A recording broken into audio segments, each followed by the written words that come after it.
안동 김씨 조선을 삼키다. 60년간 조선을 지배한 안동 김씨. 왕보다 더 강력했던 그들의 권력은 어디서 나온 걸까요? 순조, 헌종, 철종 3대에 걸쳐 왕을 허수아비로 만들고 나라를 좌지우지한 세도 정치의 실상. 조선 말기 혼란의 근본 원인이 된 안동 김씨의 막강한 권력을 파헤쳐 봅니다. 순조를 완전히 장악하다. 1805년 순조직이 5년째 되던 해 가을 창덕궁 희정당에서는 중요한 조정회의가 열리고 있었습니다. 16살이 된 순조는 이제 제법 왕다운 모습을 갖추었지만 여전히 모든 결정은 김조순의 손을 거쳐야 했지요. 전하, 올해 추수가 좋지 않아 백성들이 어려움을 겪고 있다는 보고가 있습니다. 호조 판서가 보고했습니다. 순조가 걱정스러운 표정으로 물었습니다. 그렇다면 창고의 곡식을 풀어서 백성들을 도와야 하지 않겠소? 이때 김조순이 나섰습니다. 전하, 성급한 결정은 금물입니다. 국가 재정을 생각해야 합니다. 하지만 백성들이 굶주리고 있는데 전하, 임시적인 구휼보다는 근본적인 대책이 필요합니다. 신이 자세히 검토해서 다시 상의드리겠습니다. 순조는 고개를 끄덕일 수밖에 없었습니다. 어릴 때부터 외할아버지인 김조순의 말을 따르도록 교육받았기 때문이지요. 회의가 끝난 후 순조는 혼자 어자의 남아 생각에 잠겼습니다. 내가 정말 이 나라의 왕인가? 아니면 그냥 김조순의 손에 놀아나는 꼭두각시인가? 이때 정조 때부터 궁에서 일하던 늙은 내관이 조심스럽게 다가왔습니다. 전하, 무슨 걱정이 있으신지요? 김 내관, 솔직히 말해보시오. 나는 진짜 왕처럼 보이는가? 늙은 내관이 주위를 살피며 작은 목소리로 말했습니다. 전하, 조심스럽게 말씀드리면 정조 대왕 때와는 많이 다릅니다. 어떻게 다른가? 정조 대왕께서는 모든 일을 직접 결정하셨습니다. 대신들의 의견을 들으시되 최종 판단은 항상 대왕께서 하셨지요. 순조의 눈에 새로운 깨달음이 스쳤습니다. 그렇다면 나도 그렇게 할 수 있을까? 물론입니다. 전하, 하지만 내관이 말을 멈췄습니다. 하지만 무엇인가? 김조순 대감의 세력이 너무 강해졌습니다.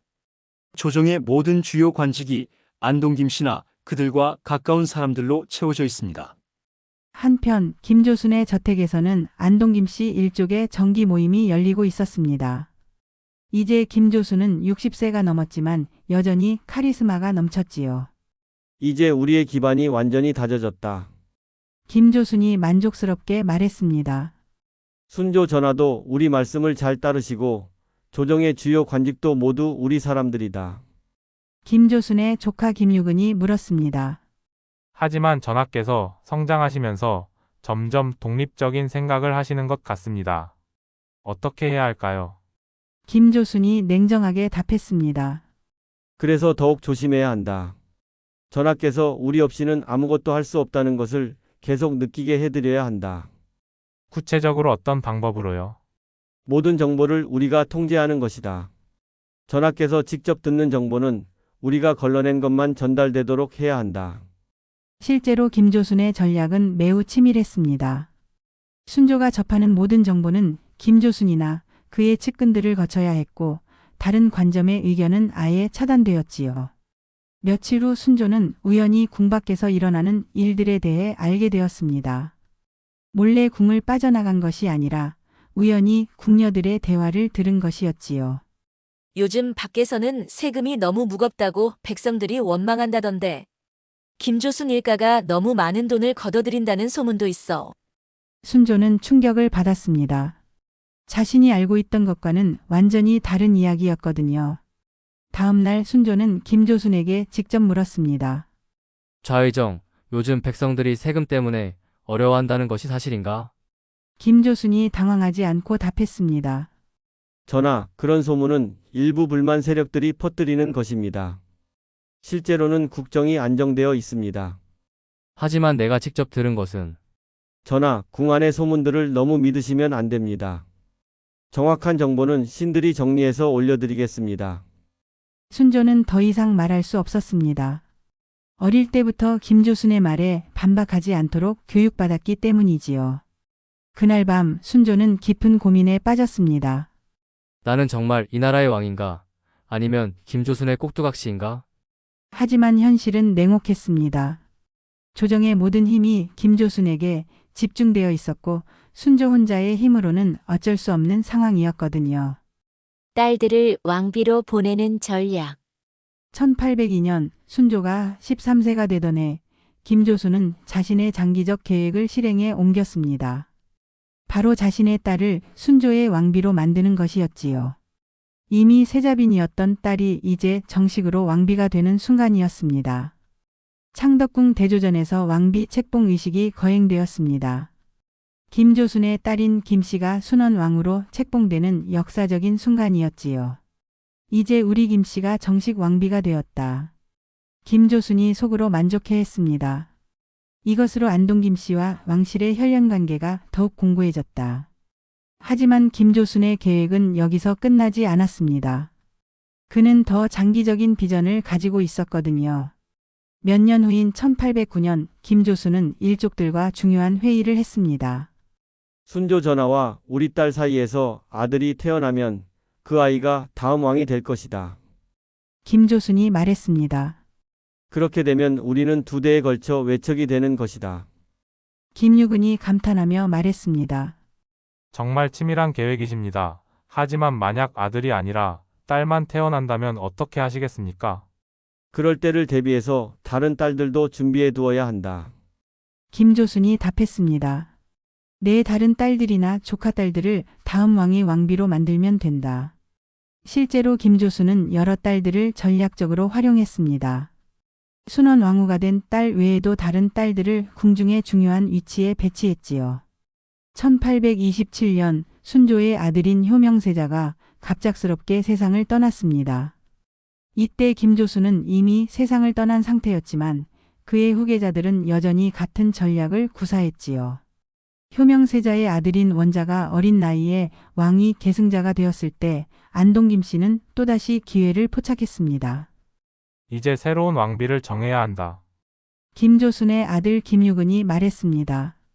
우리 집안에서 적당한 딸이 있는가? 김문근의 딸이 적당한 나이다. 다른 족친이 제안했습니다. 그 아이를 헌종의 왕비로 만들면 어떨까? 이렇게 해서 김문근의 딸인 김씨가 헌종의 왕비인 효연왕후가 되었습니다. 안동 김씨는 또다시 외척의 지위를 확보한 것이지요. 하지만 여기서 문제가 생겼습니다. 헌종과 효연왕후 사이에서 아들이 태어나지 않은 것이었습니다. 큰일이다. 김문근이 걱정스러웠습니다. 왕비가 아들을 낳지 못하면 우리 지위가 위험해질 수 있다. 걱정할 것 없다. 김유근이 답했습니다. 설사 헌종에게서 후사가 없더라도 다음 왕을 우리가 정할 수 있다. 그리고 그 왕의 왕비도 우리 집안에서 내면 된다.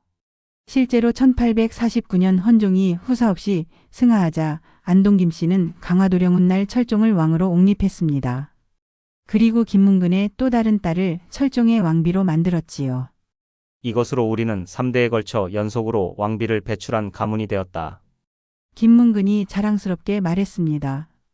이러한 혼인 정치는 안동 김씨에게 엄청난 이익을 가져다 주었습니다.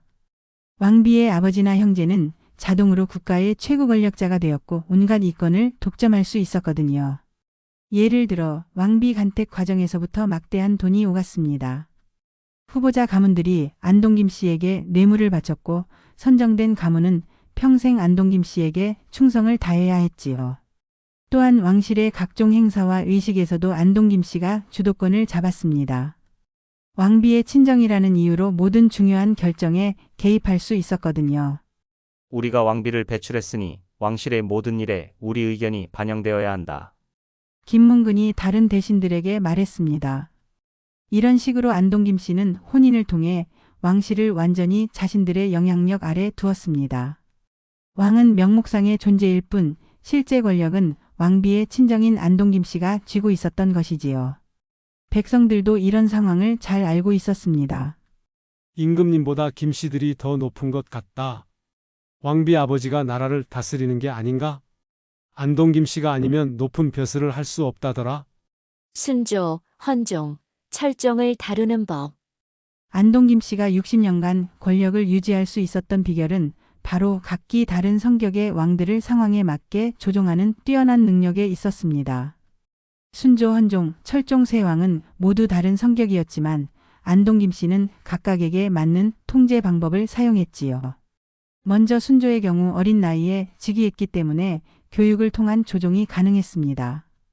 김조순은 순조가 5세 때부터 체계적으로 순종하는 왕으로 만들어갔지요. 전하, 왕의 가장 큰 덕목은 신하들의 의견을 잘 듣는 것입니다. 안동 김씨가 선정한 스승들이 어린 순조에게 가르쳤습니다. 그렇다면 신하들이 틀린 말을 해도 들어야 하나요? 어린 순조가 질문했습니다. 신하들은 전하보다 경험이 많으니 틀릴 리 없습니다. 특히 김조순 대감 같은 분의 말씀은 항상 옳습니다. 이런 식으로 순조는 어릴 때부터 김조순의 말에 절대 복종하도록 교육받았습니다. 성인이 된 후에도 이 습관은 바뀌지 않았지요. 1830년경 30대가 된 순조가 가끔 독립적인 생각을 보이자 김유근은 새로운 방법을 사용했습니다. 전하, 요즘 조정에 좋지 않은 소문들이 많습니다. 김유근이 순조에게 보고했습니다. 무슨 소문인가? 전하께서 신하들의 말을 듣지 않으신다는 소문입니다. 이런 소문이 퍼지면 전하의 위신에 해가 됩니다. 순조는 깜짝 놀랐습니다. 내가 언제 신하들의 말을 듣지 않았다는 말인가? 며칠 전 곡식 방출건에서 전하께서 독단적으로 결정하려 하셨지 않습니까? 그것은 백성들이 굶주리고 있어서. 전하의 마음은 이해하지만 절차를 무시하시면 안 됩니다. 신하들과 충분히 상의하신 후에 결정하셔야 합니다. 이런 식으로 순조는 자신의 선의조차도 독단이라고 비판받으며 위축되어 갔습니다. 헌종의 경우는 또 달랐습니다. 헌종은 어린 나이에 즉위했지만 총명했고 할아버지 순조의 경험을 보며 자랐기 때문에 안동 김씨에 대한 경계심이 있었지요. 이때 김문근은 다른 전략을 사용했습니다. 바로 정보 차단이었습니다. 전하께서 접하시는 모든 문서는 우리가 먼저 검토해야 합니다. 김문근이 궁중 관리들에게 지시했습니다. 하지만 그렇게 되면 전하께서 직접적인 정보를 받지 못하시는데 그것이 목적입니다. 전하께서는 우리가 정리한 정보만 보시면 됩니다. 이렇게 해서 헌종은 안동 김씨가 걸러낸 정보만 접할 수 있었습니다. 마치 우물 안개구리처럼 외부 상황을 제대로 알 수 없었던 것이지요. 헌종이 가끔 직접 정보를 얻으려 하면 김문근은 즉시 차단했습니다. 전하, 궁 밖의 소문들은 대부분 과장되거나 왜곡된 것입니다. 정확한 정보는 신들이 확인해서 올려드리겠습니다. 헌종은 답답했지만 어쩔 수 없었습니다. 조정의 모든 시스템이 안동 김씨 중심으로 돌아가고 있었거든요. 철종의 경우는 가장 극단적인 사례였습니다. 강화도에서 평민처럼 살던 철종을 갑자기 왕으로 만든 것 자체가 안동 김씨의 계획이었거든요. 우리가 왕으로 만들어드린 분이니 당연히 우리 은혜를 잊지 않으실 것입니다. 김문근이 다른 안동 김씨 족친들에게 말했습니다. 실제로 철종은 처음에는 안동 김씨에게 감사해 했습니다. 김문근 대감, 저를 이 자리에 앉혀주신 은혜를 평생 잊지 않겠습니다. 철종이 즉위 초기에 말했습니다. 전하, 저희는 단지 전하의 혈통을 인정해드린 것뿐입니다. 앞으로도 저희가 잘 보좌하겠습니다. 하지만 시간이 지나면서 철종도 자신이 처한 상황을 깨닫기 시작했습니다. 자신이 왕이지만 실제로는 아무것도 결정할 수 없다는 것을 말이지요. 내가 정말 왕인가? 아니면 김문근의 꼭두각시인가? 철종이 혼자 중얼거렸습니다. 이때 김문근은 더욱 직접적인 방법을 사용했습니다. 전하께서 이 자리에 계실 수 있는 것은 저희 덕분입니다. 그 사실을 잊지 마십시오. 이는 거의 협박에 가까운 말이었습니다. 하지만 철종은 어쩔 수 없었지요. 나라 살림을 사유화하다. 1820년대 안동 김씨의 권력이 절정에 달했을 때 그들이 축적한 부는 상상을 초월할 정도였습니다. 국가의 재정을 마치 자신들의 사유재산처럼 다루었거든요. 한양 북촌에 위치한 김조순의 저택은 궁궐을 방불케 할 정도로 웅장했습니다. 99칸의 대저택에는 온갖 진귀한 보물들이 가득했지요. 대감마님, 이번에 전라도에서 올린 공남미가 도착했습니다. 김조순의 청지기가 보고했습니다. 좋다. 그중 절반은 우리 창고에 넣고 나머지 절반만 국고에 납부하도록 해라. 김조순이 태연하게 지시했습니다. 이는 명백한 공금 횡령이었지만 아무도 감히 문제 삼을 수 없었습니다. 김조순이 좌의정이자 왕의 외할아버지였기 때문이지요. 김조순의 아들들과 조카들도 마찬가지였습니다. 각자 중요한 관직을 맡으며 엄청난 부정축제를 일삼았지요. 형님, 이번에 경기도 관찰사로 나가는 김문근이 벌써 수만 양을 긁어모았다고 합니다. 김유근이 다른 형제에게 말했습니다. 그 정도는 아무것도 아니지. 호주에 있는 우리 사람들은 그보다 몇 배는 더 벌고 있어. 안동김 씨들이 돈을 버는 방법은 다양했습니다. 첫째, 관직을 팔아먹는 것이었습니다. 현감 자리를 원하는가? 그렇다면 1만 양을 준비해라. 이조판서 자리에 있던 안동김 씨 일족이 공공연하게 말했습니다. 군수 자리는 어떻습니까? 군수는 5천 양이면 된다. 하지만 부임 후 매년 2천 양씩 상납해야 한다. 이런 식으로 관직이 매매되면서 나라의 기강이 완전히 무너졌습니다. 돈 주고 관직을 산 사람들은 본전을 뽑기 위해 백성들을 더욱 수탈했거든요. 둘째는 각종 사업권을 독점하는 것이었습니다. 소금, 인삼, 철 등 국가 주요 산업의 이권을 모두 안동김 씨가 가져갔지요. 전국의 소금 판매권을 우리가 독점하면 매년 얼마나 벌 수 있을까? 김문근이 계산했습니다. 적어도 10만 양은 될 것입니다. 측근이 답했습니다. 좋다. 그렇게 하자. 혹시 다른 상인들이 반발하면? 걱정 없습니다. 우리가 관아와 연결되어 있으니 누가 감히 대적하겠습니까? 셋째는 세금 수취 과정에서 중간 착복하는 것이었습니다. 백성들이 낸 세금이 국고에 들어가기 전에 상당 부분을 빼돌렸지요. 전국에서 거친 전세가 100만 양인데 국고에는 70만 양만 들어 있습니다. 호조관리가 보고했습니다. 나머지 30만 양은 어디로 갔는가? 철종이 의아해했습니다. 김문근이 태연하게 답했습니다. 전하, 수송 과정에서 손실이 있었고 각 지방에서 필요한 경비를 제하다 보니 그렇게 되었습니다. 실제로는 그 30만 양의 대부분이 안동김 씨의 주머니로 들어간 것이었지만 말이지요. 이런 식으로 안동김 씨 일족이 축적한 재산은 천문학적 규모였습니다.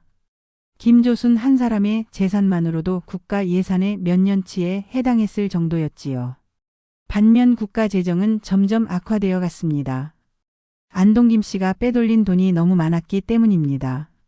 전하, 국고가 텅 비어서 군사들 급료도 줄 수 없는 상황입니다. 호조판서가 보고했습니다. 그렇다면 어떻게 해야 하는가? 철종이 물었습니다. 백성들에게 세금을 더 걷어야 합니다. 이는 악순환의 시작이었습니다. 안동김 씨가 돈을 빼돌리면 빼돌릴수록 국가는 백성들에게 더 많은 세금을 걷어야 했고 그럴수록 백성들의 고통은 가중되었거든요. 안동김 씨들의 사치스러운 생활도 문제였습니다. 그들은 마치 왕족처럼 호화롭게 살았지요. 김문근의 저택에서는 매일 밤 연회가 열렸습니다. 전국 각지에서 온 진귀한 음식들과 최고급 술이 차려졌지요. 이 게는 강릉에서 공수해온 것이고 이 과일은 제주도에서 가져온 것이다. 김문근이 손님들에게 자랑했습니다. 대단하십니다. 이런 음식들을 구하는데 얼마나 들었을까요? 돈이 문제가 되겠는가? 우리에게는 돈이 넘쳐난다. 이런 호화 생활을 위해 백성들의 피와 땀이 착취당하고 있다는 사실은 안중에도 없었습니다. 심지어 안동김 씨들은 자신들만의 사병까지 두었습니다. 수백 명의 사내들을 고용해서 자신들을 경호하게 했지요. 혹시 우리에게 반기를 드는 자가 있으면 즉시 처리하도록 해라. 김유근이 사병 대장에게 지시했습니다. 밀란이 일어나는 이유. 1811년 평안도 정주에서는 분노에 찬 농민들이 모여들고 있었습니다. 안동김 씨의 수탈이 극에 달하면서 백성들의 고통도 한계에 이르렀거든요. 도대체 언제까지 이런 식으로 살아야 하는가? 한 농민이 주먹을 불끈 쥐며 외쳤습니다. 작년에 흉년이 들어불었는데 세금은 오히려 늘렸다니. 게다가 관리들이 중간에서 또 빼먹으니 우리가 낸 세금의 몇 배를 내야 한다. 이때 홍경래라는 몰락 양반이 나섰습니다. 형제들이여, 더 이상 참을 수 없다. 우리가 직접 일어나서 이 썩은 세상을 바꿔야 한다. 홍경래의 말에 농민들이 환호했습니다. 평소 불만이 쌓여있던 터에 누군가 앞장서서 말해주니 용기가 났던 것이지요. 하지만 홍경래의 난은 단순한 농민 봉기가 아니었습니다. 그 배경에는 안동김 씨의 극심한 차별 정책이 있었거든요. 안동김 씨는 영남 지역 경상도 출신들만을 우대하고 서북 지역 평안도, 황해도 출신들을 철저히 배제했습니다. 평안도 놈들은 절대 중앙관직에 앉힐 수 없다. 김조순이 인사정책을 정하며 말했습니다. 왜 그렇게 하십니까? 부하가 물었습니다. 그들은 청나라와 가깝고 상업에만 관심이 있어서 믿을 수 없다. 오직 우리와 같은 영남 사람들만이 충성스럽다. 이는 지역 차별 정책으로 평안도 사람들의 분노를 극도로 자극했습니다. 실제로 평안도는 조선 후기의 상업이 발달해서 부유한 지역이었습니다. 하지만 정치적으로는 완전히 소외되어 있었지요. 우리가 국가에 내는 세금은 경상도보다 많은데 왜 우리는 벼슬을 할 수 없는가? 평안도의 한 부유한 상인이 불만을 토로했습니다. 심지어 과거 시험에서도 우리를 차별한다. 아무리 실력이 좋아도 평안도 출신이라는 이유로 떨어뜨린다. 이런 불만이 쌓이고 쌓여서 결국 홍경래의 난으로 폭발한 것입니다. 한편 일반 농민들의 상황은 더욱 심각했습니다. 안동김 씨의 수탈로 인해 생존 자체가 위협받고 있었거든요. 올해도 흉년인데 세금을 작년과 똑같이 내라고 한다. 한 농민이 한숨을 쉬며 말했습니다. 어떻게 죽은 땅에서 곡식을 짜낼 수 있단 말인가? 그런데 현감이 뭐라고 하는지 아는가?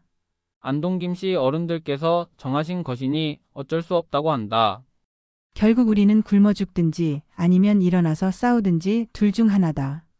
이런 상황에서 홍경래의 주장은 큰 호응을 얻었습니다. 우리가 새로운 세상을 만들자. 평안도에 새로운 나라를 세워서 평등한 세상을 만들자. 홍경래가 연설했습니다. 그렇다. 더 이상 안동김 씨의 노예로 살 수 없다. 우리도 사람이다. 평등하게 대접받을 권리가 있다. 홍경래의 난이 일어나자 조정은 크게 당황했습니다. 특히 안동김 씨들은 자신들의 정책이 얼마나 백성들을 분노하게 했는지 실감했지요. 평안도에서 반란이 일어났다고? 김조순이 놀라며 물었습니다. 그렇습니다. 홍경래라는 자가 주동하여 수만 명이 모였다고 합니다. 단순한 농민 봉기가 아니라 조직적인 반란 같습니다. 다른 대신이 보고했습니다. 김조순은 크게 분노했습니다. 감히 평안도 놈들이 반란을 일으키다니. 즉시 군대를 보내서 진압하라. 하지만 홍경래의 난은 쉽게 진압되지 않았습니다. 워낙 많은 백성들이 참여했고 그들의 분노가 극에 달해 있었기 때문이지요. 우리는 죽어도 좋다. 하지만 우리 후손들은 이런 세상에서 살게 할 수 없다. 홍경래군의 한 병사가 외쳤습니다. 결국 홍경래의 난은 8개월 만에 진압되었지만 그 충격은 컸습니다. 안동김 씨들도 어느 정도 정책을 수정할 수밖에 없었거든요. 하지만 근본적인 개혁은 없었습니다. 안동김 씨들은 여전히 자신들의 기득권을 포기할 생각이 없었지요. 이번 일로 알 수 있듯이 백성들을 너무 몰아세우면 안 됩니다. 한 대신이 조심스럽게 건의했습니다. 김유근이 단호하게 답했습니다. 그렇다고 해서 우리가 양보할 이유는 없다. 다만 앞으로는 더 철저하게 통제해야 한다는 교훈을 얻었을 뿐이다. 대원군의 등장과 권력의 종말. 1863년 12월 경복궁 근정전에는 긴장감이 감돌고 있었습니다. 철종이 후사 없이 승하한 지 며칠이 지난 상황에서 다음 왕을 정해야 하는 중대한 순간이었거든요. 이번에도 우리가 왕을 정할 수 있다. 김문근이 다른 안동김 씨 족친들에게 자신 있게 말했습니다. 강화도령을 왕으로 세운 것처럼 이번에도 우리 마음에 드는 사람을 선택하면 된다. 하지만 이번에는 상황이 달랐습니다. 흥선대원군 이하응이라는 강력한 경쟁자가 나타났기 때문이지요. 김문근 대감, 이번 왕위 계승 문제에 대해 상의하고 싶습니다. 흥선대원군이 김문근을 찾아왔습니다. 김문근은 이하응을 우습게 봤습니다. 그래? 뭔가 좋은 의견이라도 있는가? 제 아들 명복이를 왕으로 세우는 것이 어떻겠습니까? 김문근이 코웃음을 쳤습니다. 자네 아들, 겨우 12살인 아이를 왕으로 세우자고? 그리고 자네는 뭔가 벼슬도 없는 사람이. 그렇습니다. 저는 벼슬이 없어서 욕심도 없습니다. 오직 어린 왕을 보좌하는 일에만 전념할 것입니다. 흥선대원군의 겸손한 태도에 김문근이 방심했습니다. 그렇다면 생각해보겠다 하지만 조건이 있다. 왕이 된 후에도 모든 일은 우리 안동김 씨가 결정한다. 물론입니다. 어린 왕 혼자 무슨 일을 할 수 있겠습니까? 이렇게 해서 흥선대원군의 둘째 아들 명복이가 왕으로 정해졌습니다. 안동김 씨들은 이번에도 자신들이 주도권을 쥐었다고 생각했지요. 하지만 즉위식이 끝나자마자 상황이 급변했습니다. 흥선대원군이 본색을 드러낸 것입니다. 이제부터 모든 국정은 제가 직접 처리하겠습니다. 흥선대원군이 선언했습니다. 김문근이 깜짝 놀랐습니다. 무슨 말씀이십니까? 전하께서 어리시니 우리가 보좌해드린다고 했지 않습니까? 그것은 즉위 전 이야기였습니다. 이제 전하께서 왕이 되셨으니 친아버지인 제가 섭정을 하는 것이 당연하지 않습니까? 흥선대원군의 논리는 명확했습니다. 혈육인 아버지가 어린 왕을 보좌하는 것이 외척인 안동김 씨보다 더 정당하다는 것이었지요. 김문근이 반박했습니다. 하지만 지금까지의 관례로는 그 관례가 잘못된 것입니다. 흥선대원군이 단호하게 말했습니다. 60년간 안동김 씨가 나라를 망쳐놓았는데 더 이상 그런 일이 있어서는 안 됩니다. 이는 사실상 안동김 씨에 대한 선전포고였습니다. 흥선대원군은 즉시 행동에 나섰습니다. 먼저 조정의 주요 관직에서 안동김 씨 세력을 몰아냈지요. 김문근, 김유근은 즉시 관직에서 물러나라. 흥선대원군이 명령했습니다. 무슨 근거로 그런 명령을 내리십니까? 김문근이 항의했습니다. 국정을 사유화하고 백성을 수탈한 죄입니다. 그동안의 행위를 보면 충분한 근거가 됩니다. 안동김 씨들은 당황했습니다. 60년간 누려온 권력이 하루아침에 무너지고 있었거든요. 우리가 이렇게 당할 수는 없다. 김유근이 다른 족친들과 대책 회의를 했습니다. 궁중에 있는 우리 딸들을 통해서 어떻게 해보자. 하지만 흥선대원군은 이미 그것까지 계산하고 있었습니다. 왕대비마마들께서는 정치에 관여하지 마십시오. 흥선대원군이 왕실 여성들에게까지 영향력을 차단했습니다.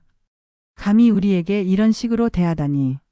안동김 씨 출신 왕대비들이 분노했지만 어쩔 수 없었습니다. 흥선대원군의 개혁은 급진적이었습니다. 안동김 씨가 독점했던 모든 이권을 회수했고 그들이 축적한 부정한 재산도 환수했지요. 김조순 일가의 재산을 모두 몰수한다. 흥선대원군이 명령했습니다. 그 재산으로 국가 재정을 복구하고 백성들을 구제하는 데 사용하라. 이는 60년 세도 정치에 대한 강력한 청산이었습니다. 안동김 씨들은 하나둘 정계에서 사라졌습니다. 어떤 이는 유배를 가고 어떤 이는 관직을 잃고 낙향했지요. 우리 시대가 끝났다. 김문근이 쓸쓸하게 중얼거렸습니다. 60년간 누린 권력이 이렇게 허무하게 끝나다니. 흥선대원군은 안동김 씨 척결과 함께 강력한 왕권 복구에 나섰습니다. 이제부터는 왕이 직접 모든 것을 결정한다. 흥선대원군이 선언했습니다. 더 이상 외척이 나라를 좌지우지하는 일은 없을 것이다. 백성들은 안동김 씨의 몰락을 환영했습니다. 드디어 그 지긋지긋한 김 씨들이 망했다. 이제 세금 부담이 좀 줄어들 것인가. 대원군님이 정말 용감하시다. 그 무서운 안동김 씨를 무너뜨리다니. 이렇게 60년간 지속된 안동김 씨의 세도 정치가 막을 내렸습니다. 흥선대원군의 등장으로 조선의 정치 구조가 완전히 바뀐 것이지요. 하지만 안동김 씨 세도 정치가 조선에 남긴 상처는 깊었습니다. 부패한 정치 문화, 지역 차별, 사회적 불평등 등은 쉽게 해결되지 않는 문제들이었거든요. 그럼에도 불구하고 1863년 흥선대원군의 집권은 조선 후기 역사의 중요한 전환점이 되었습니다. 외척 정치의 종료와 강력한 왕권의 복구, 그것은 새로운 시대의 시작을 알리는 신호탄이었던 것입니다. 여러분, 오늘은 60년간 조선을 지배한 안동 김씨 세도 정치의 실상을 살펴보았습니다. 김조순부터 시작된 권력 장악, 혼인 정치를 통한 왕실 조종, 그리고 국가 재정의 사유화까지. 안동 김씨가 어떻게 왕보다 더 강력한 권력을 휘둘렀는지 확인할 수 있었습니다. 특히 순조, 헌종, 철종 3대에 걸쳐 왕을 허수아비로 만든 그들의 치밀한 전략과 그로 인한 백성들의 고통은 권력의 부패가 얼마나 무서운 결과를 낳는지 보여주는 역사적 교훈입니다. 홍경래의 난 같은 민중 저항이 일어날 수밖에 없었던 이유도 여기에 있었지요. 다행히 1863년 흥선대원군의 등장으로 이런 부패한 세도 정치는 종말을 맞았습니다. 다음 시간에는 새로운 세상을 열겠다. 평안도를 뒤흔든 홍경래의 난이라는 제목으로 백성들의 분노가 폭발한 역사적 사건을 자세히 다뤄보겠습니다. 조선 후기 최대 규모의 밀란, 그 생생한 현장을 만나보세요. 오늘도 들어주셔서 감사합니다. 좋아요와 구독 부탁드립니다. 안녕히 계세요.